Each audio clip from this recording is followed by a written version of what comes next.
Hi, I want to talk. Welcome to Ideas Between Us. By the way, this is an open letter to a channel that I just discovered today called Far From Eden. I don't know the host's name, but I was so intrigued by what she was saying because she was speaking about how men can love and how men deeply feel hurt and just experiences that men go through, the struggle and the strain that men go through that women really don't take time to understand or they don't bother to understand.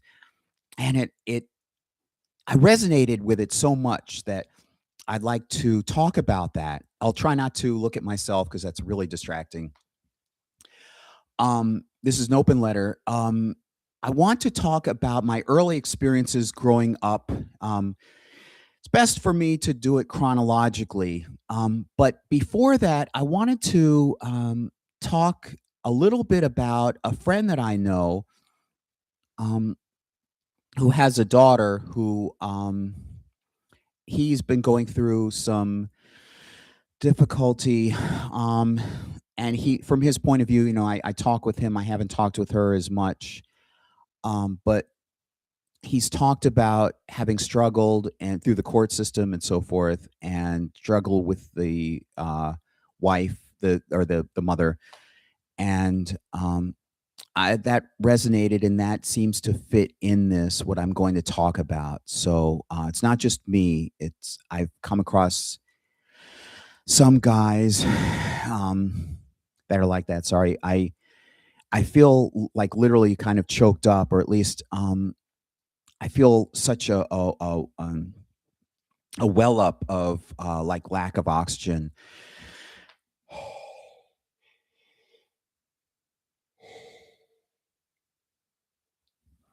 Um, okay, it's also hit me personally in terms of somebody I knew from the past. But okay. I started off in elementary school watching television shows and seeing the. Sorry, I'm missing a button here, but it's a nice shirt anyway. In elementary school, um, my exposure to what a healthy relationship was came from television shows like the Dick Van Dyke Show, um, Bewitched, Silver Spoons, and basic sitcoms. And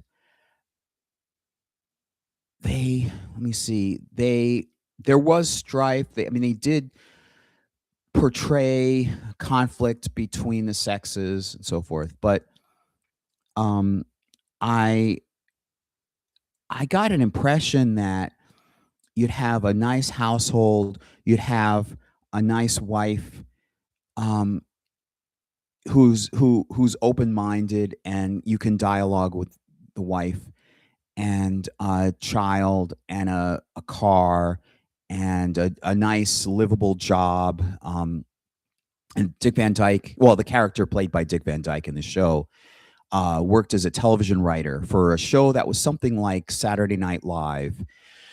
So, and that's what I wanted to be when I grew up, a writer on a TV show. So I thought that's what I thought that's what life was like. And then I I know in school the the other boys would um the other boys seem stand up, like they sometimes some kids would I'd meet on the street or something, and in the village here, and they would they would relate to me as a friend or like an acquaintance or something, like treat me with respect. I didn't have as much contact with girls, of course, obviously, because boys hang around with boys and girls hang around with girls. Um, so I thought over time, somewhere, I thought I got an impression that even though this was elementary school and so forth, that there were certainly some guys that were cuter, kids, boys that were cuter than other boys, and I wasn't in the the cuter boys spot. So I immediately got an impression that the girls who were starting to date, and this is especially in middle school, I want a workstation so I can attach this microphone so I can be able to. That costs money, and that's a whole other topic. But anyway, I'll hold out. In middle school, girls were dating other boys, and I further got the impression that despite enjoying or being curious about this stuff in on television, um, I didn't get that reaction. I didn't think that I was attractive, so I was like totally out of it. And in then in high school, that was just more so. And I've talked a little bit about this person that um I wrote poetry to, and I'm gonna try to really filter myself. But I really wanted to make this. I really feel like I ought to make this like a centerpiece of the video letter, but I respect her wishes. So, oh, first of all, oh, I forgot to mention that I grew up with a single mother. I just didn't know what happened with my father and my mom, but it's only decades later, past few years, that I pieced together what might have happened. I got an impression that my my mom left my dad and took me.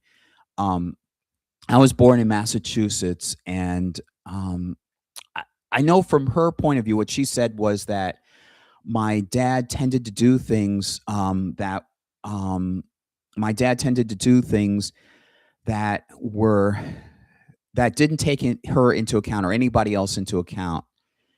Just did things impulsively, and I don't know how much of that is true. Given I don't have his point of view. I can't ask him because they're both deceased. But she, towards the end of her life, what would become the like probably the last year of her life or whatever, she said that she didn't know that she was dying, but she just said that, and that happened to be about the time that she would later um, not be here anymore because of natural causes. But there were a handful of times when he would suddenly show up on the door, front doorstep, and would visit for a while, and that was nice. That was really nice. I don't remember how long he stayed. That would be part of my autobiography. But I remember sometimes her arguing with him. Nothing physical, but just in the other room, arguing. And then I remember him saying, "All right, darling, okay, all right," and referring to when talking with me, referring to her as mother. And because it's relation to me, she's my mother, so he would say like when mother comes home and so forth. But I should also mention that he was Irish Catholic and my mom was Jewish, Ashkenazi Jewish. And I I guess I can now say that I found after her death that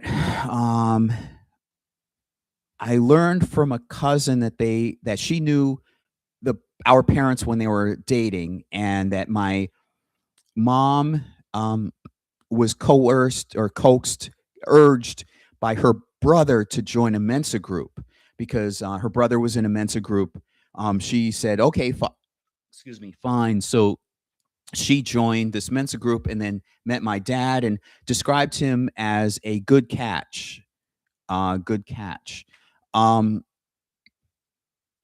as if like everybody, that he was a catch that people wanted. Um, so my cousin said that they were that she knew them when they were dating, so it wasn't like a one night stand thing. So I know my birthday. I guess I shouldn't say that, say what the birthday is, but it's probably somewhere. Um, and I discovered my mom's marriage certificate. By the way, I'm not married. My mom's marriage certificate, and it was a month before I was born. So if you do the math, of course, um, doesn't count for a 9 month, a normal pregnancy. So read into that what you know as much as I do about that. So I think they were just mismatched or something. I don't know what, but you don't want to. I won't belabor that. So I was growing up with my mom, and I would see my dad a few times during my life up until um, the end of high school. That was the last time that I saw him, and I'm doing this because the stupid pop-up thing. So I had sometimes um met up or bumped into this girl that I had known from elementary school, and this is going somewhere, but trust me. But I won't reveal too much. And she seemed friendly. Um and I'm filtering right now. And then in senior year, on a whim, of course, it was around Valentine's Day, I wrote a nice letter, a nice long poem, and I wished that I could find. I brought it to school around St. Valentine's Day, thinking that there would be somebody. I didn't have anybody in mind when I wrote it, but I wanted to be kind. I wanted some kind of um, I just wanted to do something for Valentine's Day because I had never had a girlfriend before, and I would watch these girls and boys, in the hallways kissing and making out and so forth, and it's not that I was averse to it. First of all, it seems gross to do that in front of everybody. Meanwhile, I felt obligated. I wanna get to the class, and I just wanna do the schoolwork and go home. Um, I didn't have much of a social life in school. This is turning out to be more than an open letter video to somebody talking about how men can hurt and feel, emotional too. So I'm going to pick up the pace. I'm sorry. I'm going to pick up the pace. So you're probably saying, yes, please do. Um,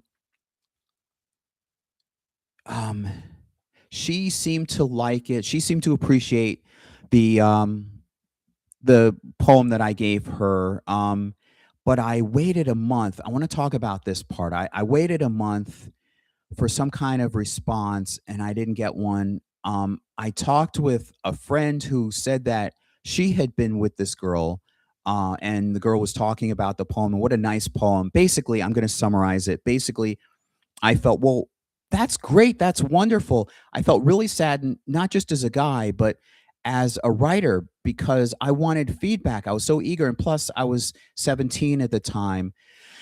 I really was eager to get feedback, and because I'd put a lot of effort into it, and it was just silence. And then um, I would give her more stuff, and this is like the male mind. You want to know the male mind? I can only speak about myself, but I had this fairy tale notion of being entering into like whatever friendship I would have with this girl that I knew from elementary school.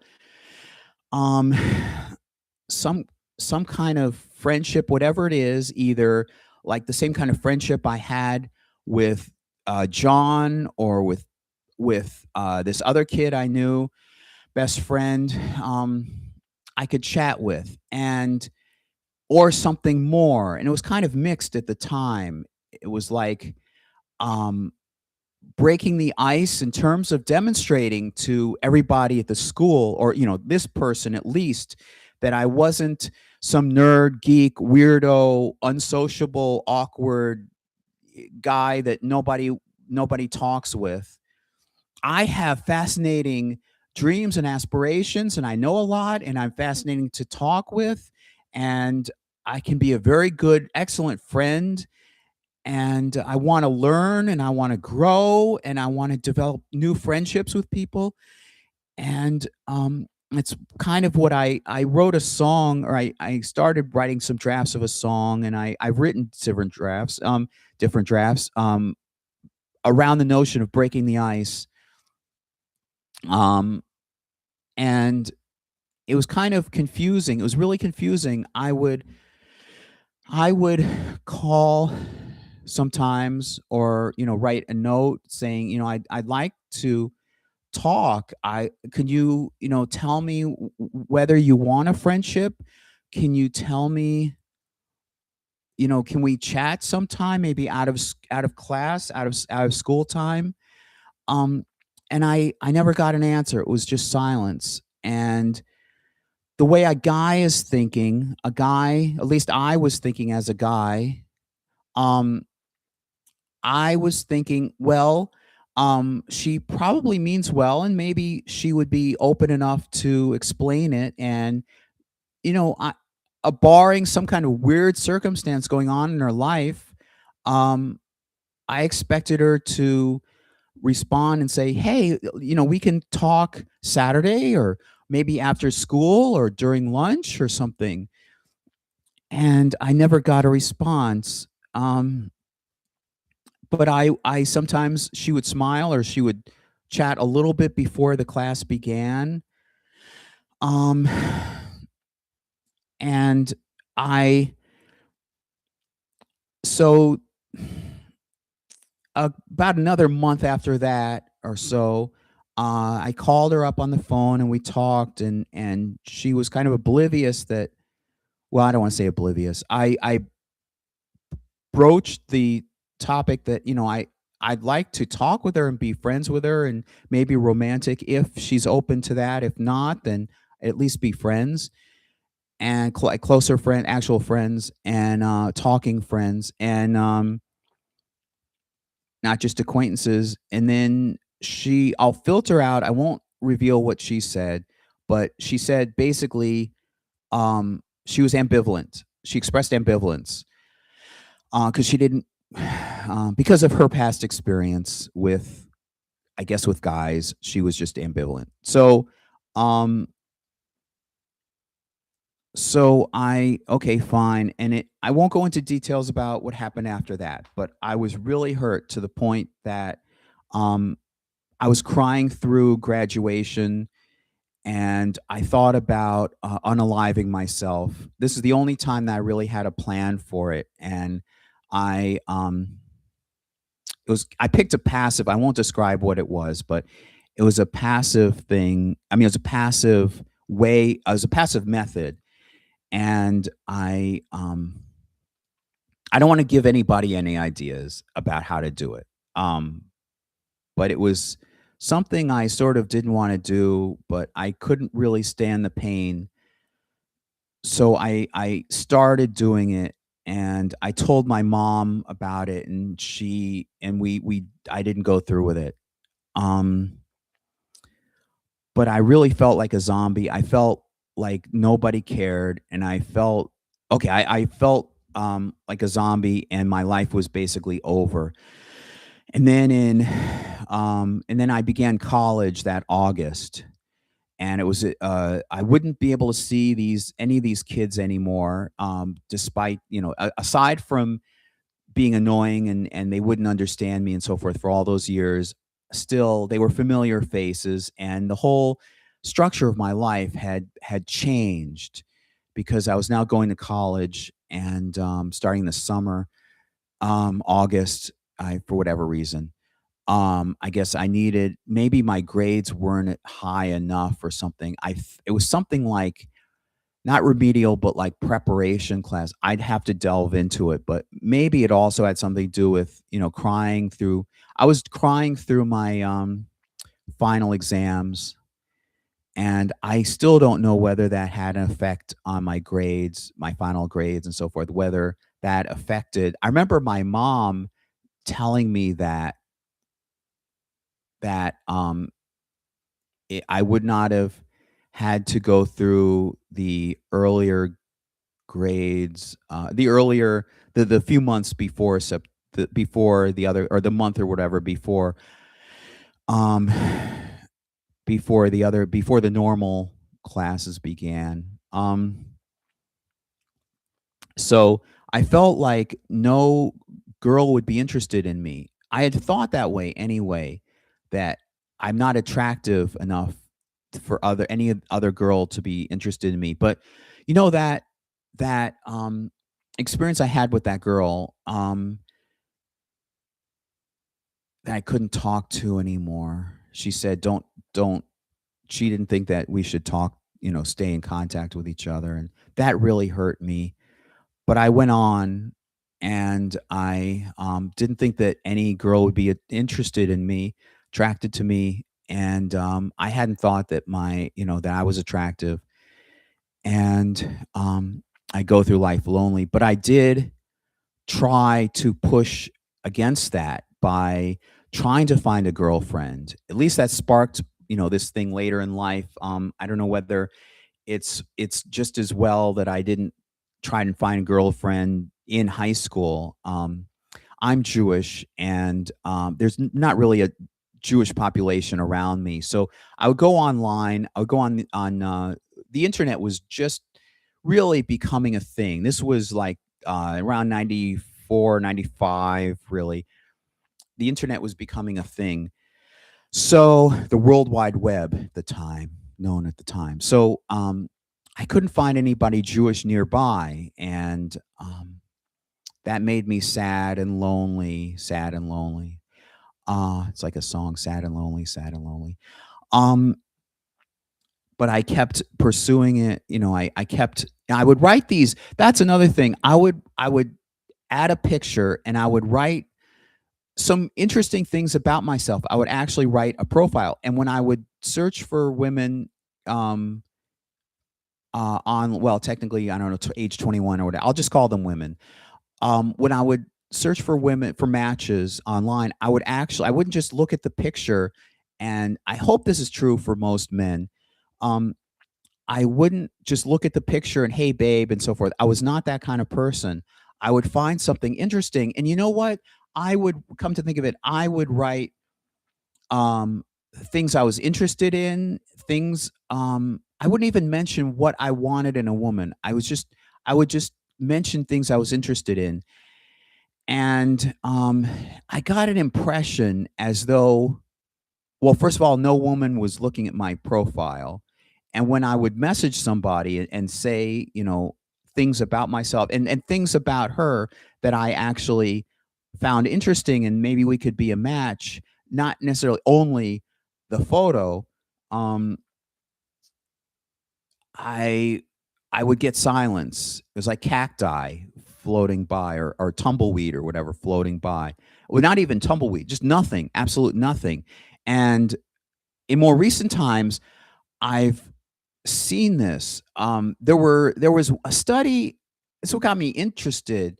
Well, anyway, um, maybe about less than 10 years ago, I came across a test where it was a woman who created a dentist male profile, went online and tested it out, like how many guys could, how many women would respond to him, um, online and on these dating profiles.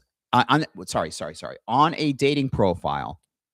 It was a fake profile of a dentist that she created, and no woman responded. It was silent. It would go on for, I don't remember how long, but just unusually long for a woman's experience.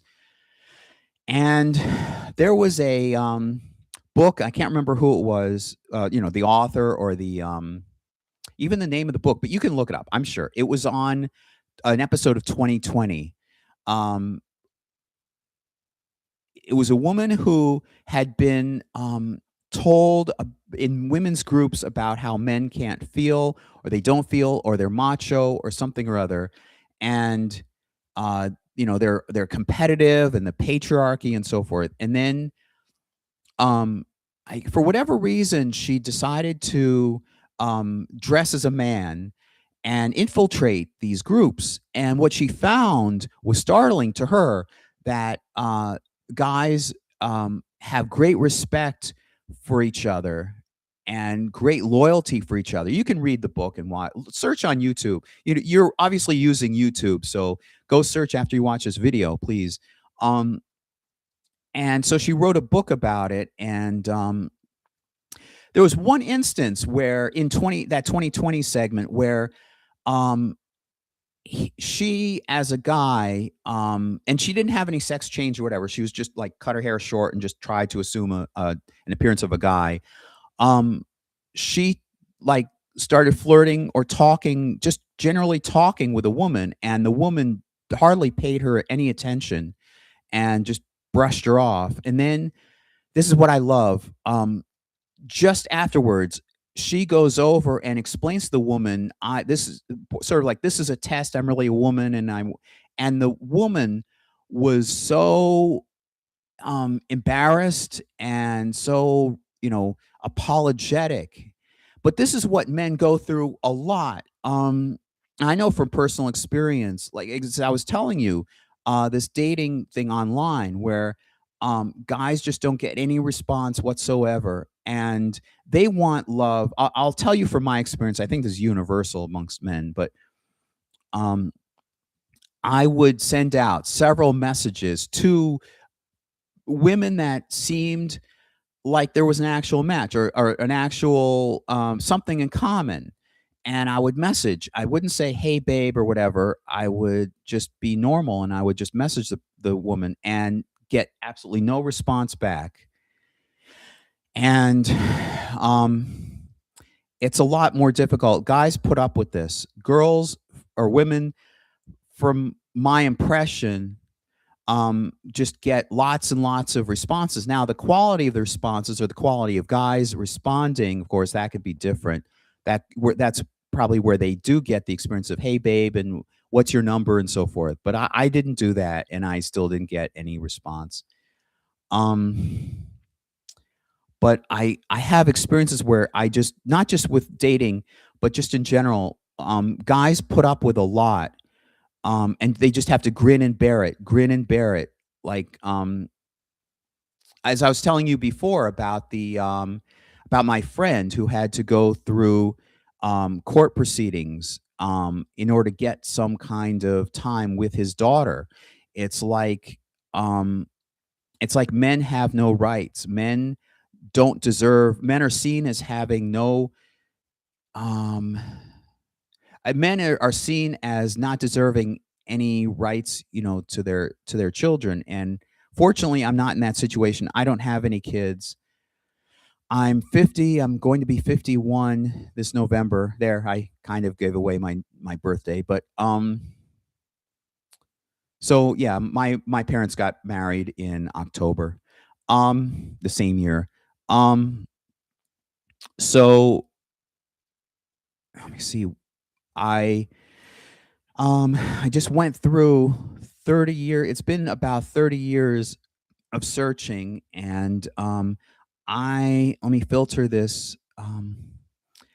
I've run out of ideas, I guess, more. Maybe I'll follow this up with a future video, but I just wanted to make some video that men do have rights, men do feel, and they're hurt, they put up with a lot of stress, a lot of stuff, and they walk into these situations just presuming like it's a state of fact, that an unstated fact, that they're not going to win any argument. They have no ability. There may be a patriarchy, but they eh, eh, and I want to say something else, that this has been on my mind too. Um, I earlier this past Wednesday, or Wednesday, however you pronounce it. I went to see for the first time in person my caseworker. I'm in therapy. I have a good therapist. And part of the reason for seeing this therapist was a lot of the reason for seeing this therapist, and a succession of therapists before that, before her, was this girl from elementary, from back that I was telling you about. And I've been trying to get over her. And it's like when they say, why can't you just get over her? Well, I'm so happy to have watched this video from that was the first video I saw that introduced me to Far From Eden, that YouTube channel. Um, because a guy will have this first love and will never forget that first love. And it seems women women perhaps don't understand that, or it's very different. She called it, or she got it from somewhere. It's called oneism. Um so anyway, I can't remember why I went off on that tangent, but anyway, oh yeah, the casework. So yeah, I'd been seeing this therapist largely for that reason. And the emotional, like, I had a breakdown basically during work, and I had to be off. It was I couldn't get her out of my mind, because partly because they would play, it was in a supermarket, so naturally they're playing music from my childhood and romantic music from, dating girl and boy. I just couldn't take it. And plus the boredom and so forth. I couldn't take it, and I just had a breakdown. Of course, guys are automatically assumed to be the aggressors. I remember this one coworker, the first time I ever heard this statement. There was this coworker that said that women, there was some, and I question the statistic here. Things are ballied about, or ba- you know thrown around and so forth. Some statistic that women are less afraid, or they would rather be with a bear in the woods than a man, because presumably the man is predatory, inherently predatory, and we don't have any feelings, and we're just going to seek out women and rape them. And if you can say that word on YouTube, I'll find out. Nobody's watching this anyway. Um, and I felt incensed, but I just took it. I just acknowledged it. Okay, I'm not going to make anything out of it. As much as I wanted to argue about that, like dispute, give my own. I'm a guy. I should be able to give my own experience about that. Of course, she's a woman, so obviously she knows better. But anyway, this wasn't a close coworker. This was a coworker that I would chat with sometimes. And anyway, I want to do another video sometime about economic classes, and how I haven't my life could have been very different. Not just gender wise, but class wise too. I kind of almost slipped into that. Well, because when I went to meet with this caseworker, I was already thinking about something. I talked with my girlfriend. I decided not to. But I it had been on my mind, and I thought about how women are treated differently, maybe have more access to resources. I am down to, like, utter bankruptcy. I'm down. I mean, I feel depressed sometimes, and I think there are different ways in which men react to depression and so forth than women do. And that's what also irked me, that at the thought that men can feel so frustrated about the same things that women can feel frustrated about, but they react differently. They try, they push forward. They don't The male mind knows that there's nothing that they can fall back upon. There's no emotional support in society. There's no, I mean, amongst other guys, maybe they would get some support, but women would not support them. They have no governmental agencies they can go to. There's presumed, no sympathy for guys when they're going through real trauma and real problems. Even with women, the woman's side is already taken. This reminds me of something. I want to talk about one of the therapists, the shortest therapy assignment or whatever, a connection that I had. I after a few therapists ago, I decided that I wanted to get another therapist, and I the only time I could meet with this person would be over the phone, and it would be in the parking lot after work, directly after work, because it was like, I would get off at 5 o'clock, and it was like basically the only hour that she had available. So I had an intake appointment over the phone, and she, so I talked about how I felt. I had so many different qualities and so many attributes, and I've been unemployed and underemployed, and my mom was on Social Security, and even though she gave me a lot in terms of, she showered me with I don't want to say showered, but if I wanted something, we could go without eating special foods. We could go on, as she put it, peanut butter sandwiches for a week or a few weeks or something. So I understood the value of money. Um, and I had just moved out from my mom having been become no longer living with us, and I had to abandon, literally, well, for monetary value, a lot of money. Sentimentally, for sentimental value, I gave up things that I had grown up with, toys and a Keurig, which would be, Keurig. I don't drink coffee, so I left it behind, and it's another one of those experiences where I left stuff. I can't stand. I just have to put up with it and grin and bear it and emotionally block it, tuck it down inside me and just keep on going and keep on going. And this is probably an experience of a lot of men growing up. Grin and bear it, grin and bear it. And just, you're not able to talk, you're not able to speak up. You don't have any voice in any conversation. Just grin and bear it.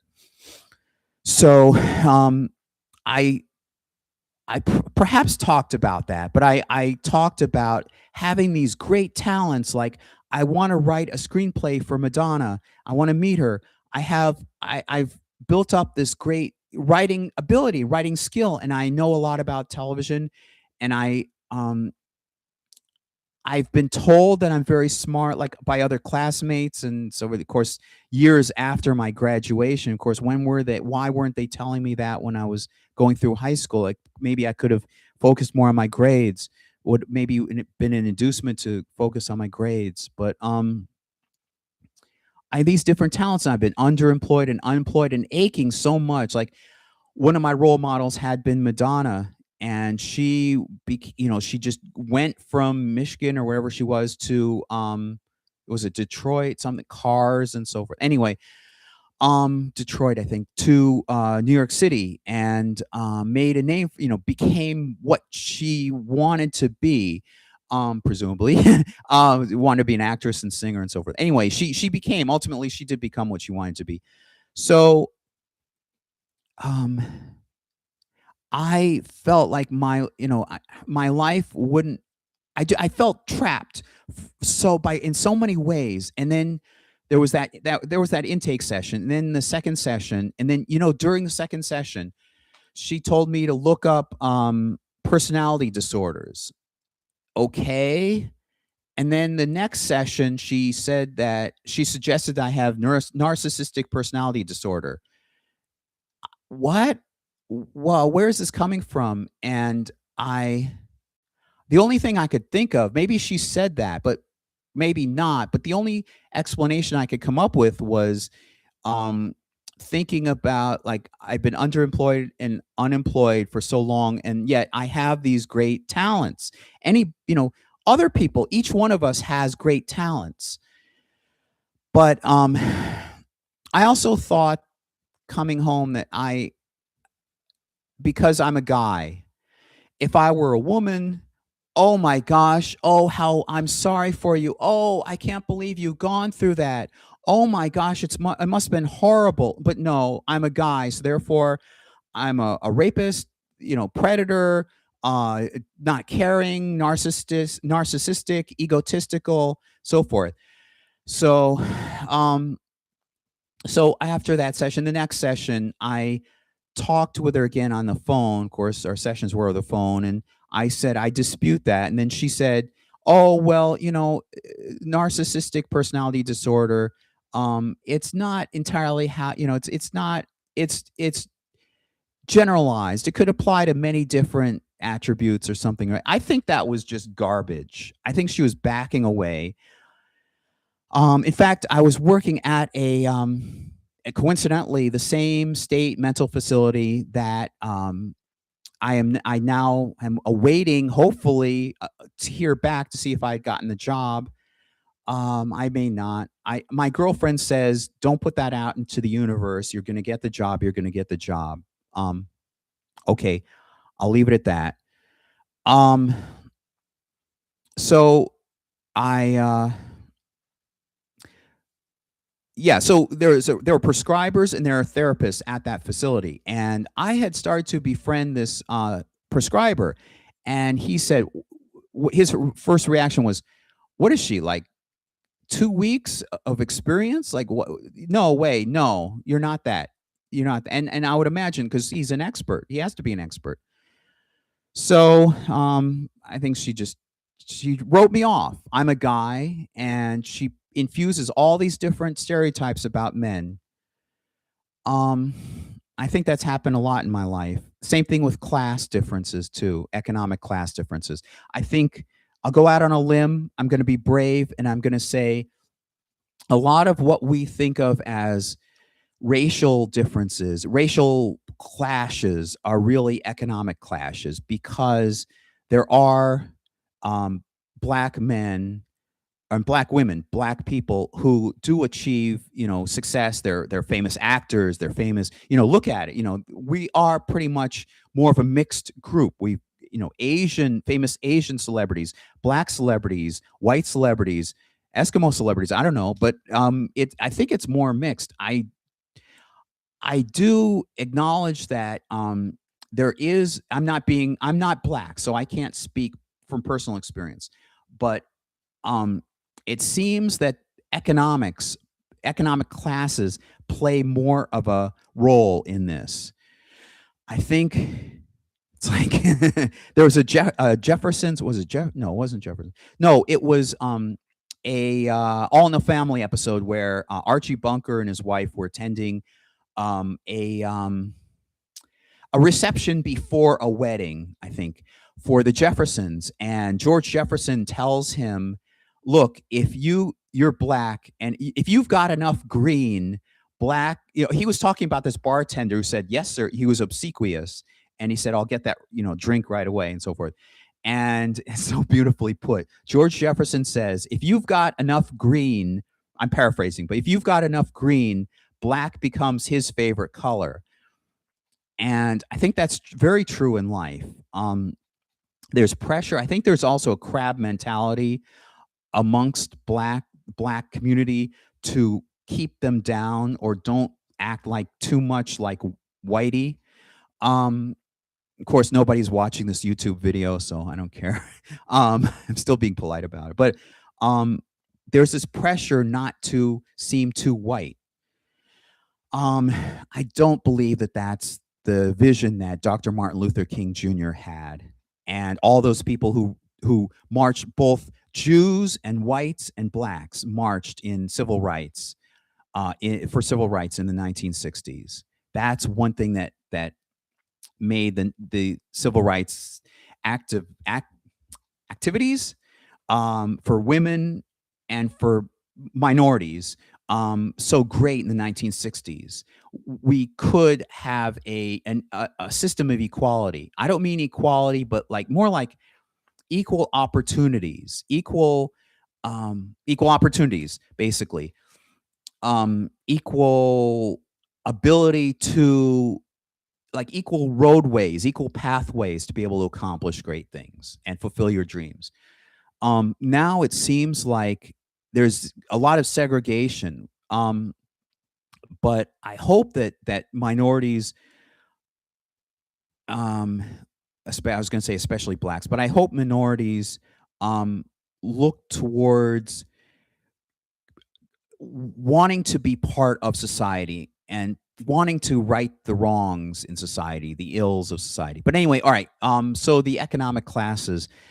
Um, I think if you're poor, either there are a lot of white people. I think the statistic, it's been bandied about, but the statistic is that there are more white people on welfare, so-called welfare or public assistance or whatever, than there are blacks or minorities. But yet, I'm going to get political.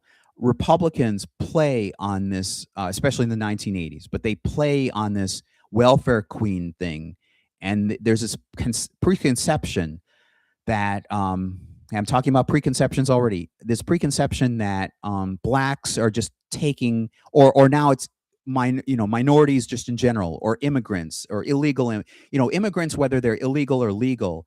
Republicans are preying on this anti, you know, anti praying, they're preaching to whites like you're the minority and you'd better protect your rights, so let's stamp out the minorities.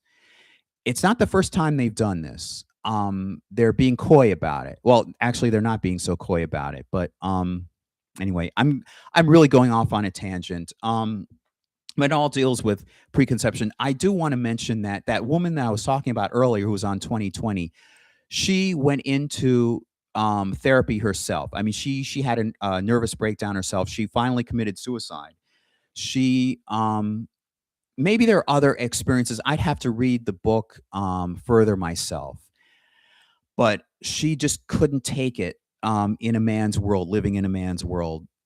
Fortunately, she didn't, entirely, she didn't go through any operation or anything, but and she probably had a lot of things going on in her life. But I like to think that as a woman being brought up, with the male patriarchy and stomp out the patriarchy and women, women, women, equal rights, women, women, women, and feminism and so forth. And then when she had to experience, in the midst, like what was that? Oh, I can't remember. There was somebody with the chimps and somebody else with, they made a movie of that, where you disguise yourself, you kind of go in and dwell amongst the people you're studying. Jane Goodall, yeah, I think Jane Goodall with her chimps and somebody else with orangutans, whatever.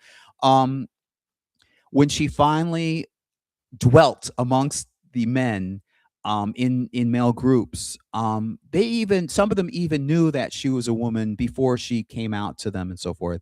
But they treated her just with equal comfort and loyalty, and just like the other guys, with other guys. And I wish that women would understand that. I wish women would open their eyes up and quit. It's like a cult. I wish women would get out of this cult mentality. So anyway, she I read anyway that she unalived herself. Um, for whatever reason, I don't know, but I'd like to think that it was like pressure coming from what she experienced and just what a normal guy goes through. Women, here's my final succinct point. What men go through, and perhaps what women go through, men don't understand, but they're open, they're at least trying, they're willing to try. Most of them are willing to try. Not the I don't want to say anybody in particular, but you probably can guess who I'm talking about. Like there's a group of men that don't want to bother listening to what women, clearly don't want to bother to listen, at least listen to what women go through. But for the rest of us, hopefully 99% of men, hopefully the percentage of 90 is 99%. We I hope that women understand that we are listening, and we will at least try and just go through and be patient, and we will pick up some faster than others. And we do want to try, but at least understand and be open to the notion that we can love, we care. And I was venturing to say before I started doing this video, when I was just thinking about the video, in some ways, perhaps love more, but in a different way, more deeply than women. um, we just feel it. We don't have to necessarily hear, I or say I love you. That's another thing. We don't, at least I don't, um, tend to say I love you unless, but when I do, I really mean it. And I wonder if women really, how much they really mean it when they say it. There's, I've got to mention this. For those of you, well, anyway, who are familiar with Star Wars, in Star Wars Episode 5, The Empire Strikes Back, I won't give away a lot of spoilers, but Han Solo is in it, Princess Leia is in it, and towards the end, towards the climax of it, Han Solo is confronting death, let's just say. And throughout the movie, she has been showing some signs that she, or at least he points out moments when she has signs of like being attracted to him, but she won't admit it. And then gradually she starts expressing it openly. And then right when he's facing death, she argues, "No, no, you're crazy, blah blah blah." And then when finally he's facing death, like this could be the final moment of his life, she screams out, "I," and they're captured by the Imperial troops, and she screams out, "I love you," and he says, "I know." And of course, the original line, whether scripted, it was scripted, whether it was filmed or not, I don't know, but he just quietly says, "I know," and then he closes his eyes and just confronts death. And it's a somber moment. It's a dour moment, and women, I watch YouTube reactions, especially from women watching Star Wars, because ooh, it's a guy's thing, and I'm a girl, so I don't understand all that spacey fight stuff in outer space. Or no, no, it has real depth. The Star Wars saga has real depth to it. So does Star Trek. But oh, it's outer space. Oh, it reduces it down to that Barbie. I don't know. There was a Barbie that came out, got real backlash when it was. I think it was Talking Barbie. Maybe they still sold Talking Barbie, but they edited it out. But originally, she said, "I hate math," or she said, "Math is hard." Oh boy, did that get backlash. But it's like a stereotype. It's like anything sciency or science fiction. Oh, I don't like. I'm a girl. I'm girly. I don't like that. But then they, a number of them on YouTube, these YouTube reactors to Star Wars, and some to Star Trek too, Star Trek as well. Oh my gosh, they see, oh wow, oh my gosh. And there's a lot more depth to it. It talks about our society and about myth, about culture, about history, philosophy, mythical figures, and so forth. So a lot of philosophy. So originally the line is I love you too. And it didn't seem to strike correctly. So it just didn't seem to punch. Like, yeah, okay, he loves her too. It something didn't seem right. So as I read it or heard it, the director said, or I think Harrison Ford, the actor, said this doesn't seem to be working or something. So as I've understood it, the director just had them film again. Okay, say whatever comes to mind. And at that moment, Harrison Ford says, "I know," and then just looks down at what he's about to confront and closes his eyes and whoosh, confronts death. And I think that totally fits the point. That totally matches the point. That jives so well because he is reassuring her from a guy's point of view. Notice it's not "I love you." That's something she already knows. Her role in the film, or her character arc in the film, is she opens up and she acknowledges what she's been feeling, and he wants to put her at ease by saying, I know. He says, "I've always known. You don't have to worry. You don't have to worry about me understanding. I've always understood." It's, like, it just came to me now, like, homosexual. Like, imagine a parent and a kid, you know, opening up to his mother that I mean, this is not my case, but I'm just thinking hypothetically, like, um, I'm gay or something, and the mother's saying, "Yeah, we've always had these hints." And that's like this moment too, "I love you," only it's not "I love you too," it's "I know," like, I'm reassuring, yes, I wanna make it easy on you, it's not a shock to us. So, in that moment, it's like Han Solo is saying, "I know, I've always known, it's fine, it's okay."